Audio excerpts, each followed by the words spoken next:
ИПА представува програма за финансиска поддршка на Европската Унија, наменет за земите кандидатки за членство во Унијата. ИПА е еден од механизмите на ЕУ за пренесување и вградување на европските принципи, норми и правила во државите кандидатки. Основната цел на ИПА е да се осовремени целокупната предпристапна помош под единствена рамка, како и да се обединат под иста регулатива земите кандидатки за членство. Спроведувањето на ИПА 1 2007-2013 подразбираше Европската комисија и земите кориснички да потпишат рамковни спогодби за да ги утврдат начелата на нивната соработка. ИПА 1 обезбеди финансиска помош во 5 компоненти: транзициска помош и институционална надградба, прекугранична соработка, регионален развој, развој на човечките ресурси и рурален развој. Спроведувањето на ИПА 1 во државава е се уште во тек. Според официјалните податоци, до крајот на 2018 година, Република Северна Македонија договорила 62,7% од средствата од ИПА 1. Мора да нагласиме дека договорени средства не значат и искористени средства.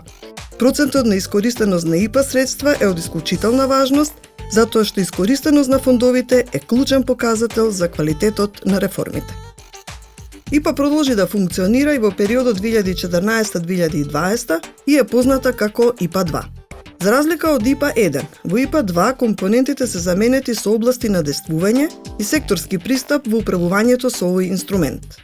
Најважната новина на ИПА 2 е нејзиниот стратешки фокус. За секоја земја корисник изработен е национален стратегиски документ.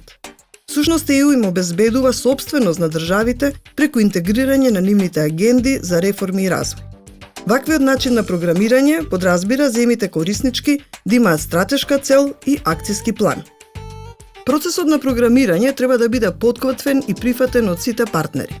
Владите мора да обезбедат негова целосна транспарентност. Различните чинители, како општините и граѓанските организации, треба да бидат вклучени во телата кои ги подготвуваат програмските документи на национално и на регионално ниво.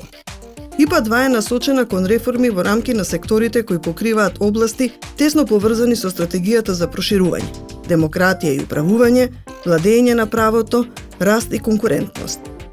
Овој пристап промовира структурни реформи кои ќе помогнат секторите да се трансформираат и да ги применуваат стандардите на ЕУ.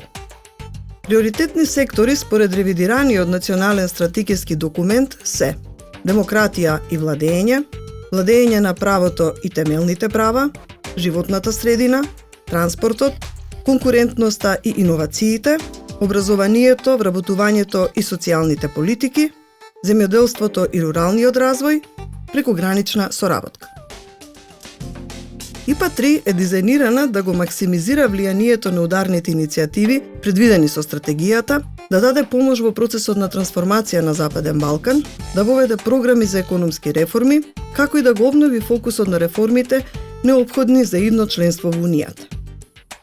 ИПА 3 2021-2027 има 5 цели или така наречени прозорци: владење на правото, безбедност и управување со миграцијата, добро управување и ефективност на јавната администрација, обликување на правилата, стандардите, политиките и практиките на државите, помирување и добрососедски односи, зајакнување на економскиот и социјалниот развој, поддршка на територијалната и прекуграничната соработка.